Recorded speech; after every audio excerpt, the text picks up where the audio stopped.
Hello everyone, how's it going? Have you ever felt lonely? Well, we've probably all felt lonely at one time or another, but really, older adults are actually more vulnerable, and it's something that can really affect their well-being. Well, how serious can this be, and what can we do to alleviate this feeling of being lonely and feeling socially isolated? Well, if that sounds interesting to you, then keep watching.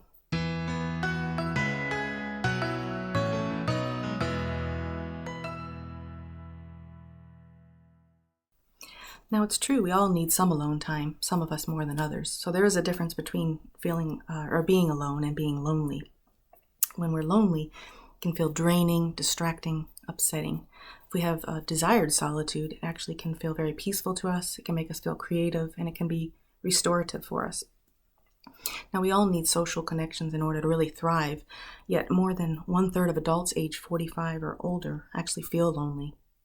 So we're going to discuss the effects loneliness can have on our mental and physical health, and we're also going to discuss 5 practical tips or suggestions that may help.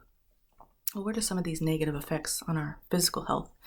Well, those who are lonely or socially isolated, they actually have a higher risk for heart disease, depression, anxiety, suicide, and cognitive decline.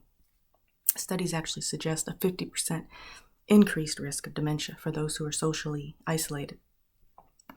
Now, one reason that people who are lonely wind up having ill health is because emotional pain actually activates the same stress response as physical pain does. And if that goes on for a long time, it actually can cause chronic inflammation, which could lower someone's immunity and actually puts them at more risk for chronic disease. Also, people with a small social network are less likely to seek out or to receive medical treatment. They're also more likely to slide into unhealthy habits, so they may wind up getting very little exercise, drinking too much alcohol, smoking, and not really getting enough sleep. Now, loneliness can become a complicated, vicious cycle. Making social connections with others is actually a fundamental need.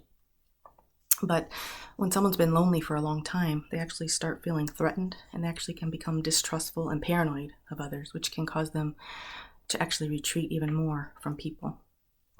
But still, hope is out there, and we're going to talk about these 5 tips on what to do or what might help with the situation, and also what to do if none of those 5 tips help you. But before we move on to that, I'd like to remind you to please like and subscribe if you're enjoying today's information, and if you want YouTube to let you know every time a new video comes out. Also, a reminder to check out the links. Make sure you open up that description box below. There'll be a lot of helpful links there for you. And also feel free to leave a comment if you've had to deal with this type of situation, and maybe something that you mention in your comment will be just what someone else needs to hear. So make sure you leave that comment down below. Well, how about some of those tips? Well, when I was doing the research, I actually read a statement that I thought was very realistic. It said there is no one-size-fits-all solution. So each one of us is unique. It's true, we have different physical and mental health. We have different tolerance levels. Our circumstances could be very different. So some of the suggestions may work for some, but not for others. Alrighty, so what's that first tip? Tip number 1 is to take care of your health. And of course, it sounds like such an obvious thing to say, but it's not easy for most people to do, especially when they're dealing with loneliness and they're feeling down and depressed. It's hard for them to get motivated to exercise, to eat healthy, to make sure they're getting enough sleep. So you can try to set some small goals to try to achieve better health. Sometimes you can do a little bit of research. You can watch videos that help you feel positive and motivated. You could even subscribe to a channel like Avid Health Reader. Any kind of channel that really helps you to feel more positive and helps you make those changes you need to make to improve your health. I know I like to look for different workout videos and look for recipes. That really helps keep me motivated to keep moving and try to eat a little bit healthier. So just taking care of your health is actually going to have a huge effect on your outlook and your overall well-being. So tip number 2 is actually to help others. Sometimes the best medicine for us is to think of others. So maybe you know of someone who's discouraged, they're dealing with a chronic health issue.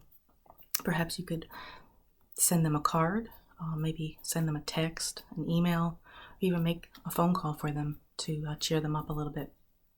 There's also If you're not housebound or if you don't have physical limitations, you may actually be able to run an errand for someone, maybe bring them a meal, maybe a friend or a neighbor.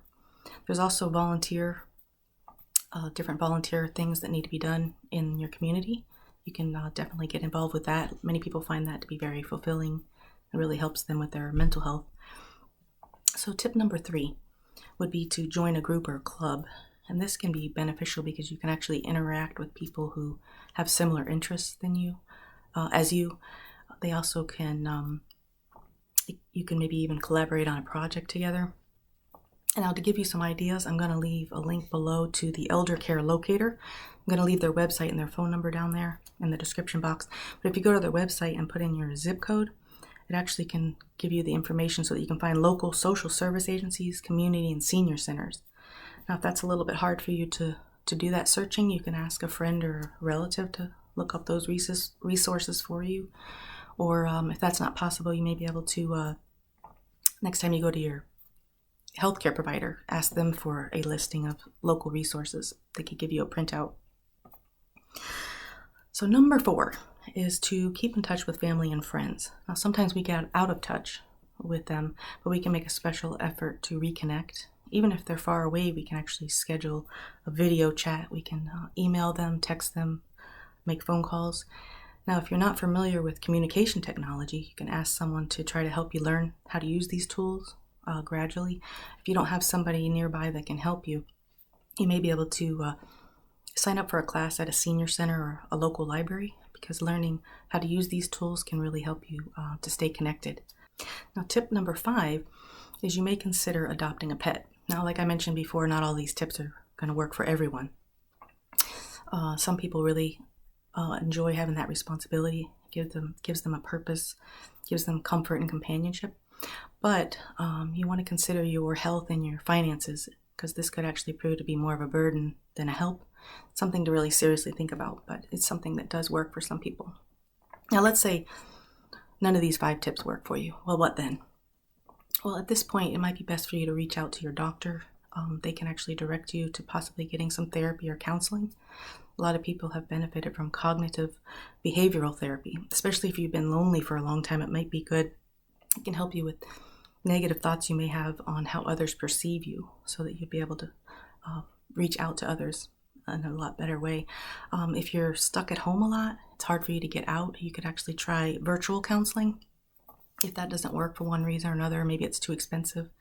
They even have cognitive behavioral therapy workbooks that are very reasonably priced, which can teach you some practical techniques. It's really amazing how we can retrain the brain.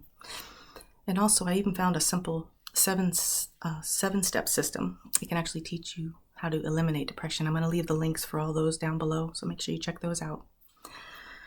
Now, the World Health Organization says that the effect of social isolation and loneliness on mortality is comparable to other well-established risk factors, such as smoking, obesity, and inactivity.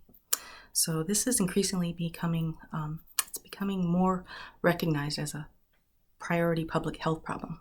But just keep in mind that you do have help available, especially if you or someone you know are having thoughts of suicide. You want to reach out to the Suicide and Crisis Lifeline, and I'm going to leave that information also in the description box. So from the video that we've just had, you can see what a serious impact that loneliness and social isolation can have on our physical and mental health, our quality of life, and our longevity. So don't delay. Try some of these tips and suggestions today. I really hope that if you've been dealing with this loneliness, that some of these tips will help you. It will take a little bit of time and effort, but it will definitely be worth it if you can overcome this feeling of being lonely, because it's really going to improve your overall health and your well-being. And it actually may even help you to help someone else, which is something that always makes us feel better. Well, I hope you've enjoyed today's information, and I hope to see you in the next video where we'll discuss another way we can improve our health.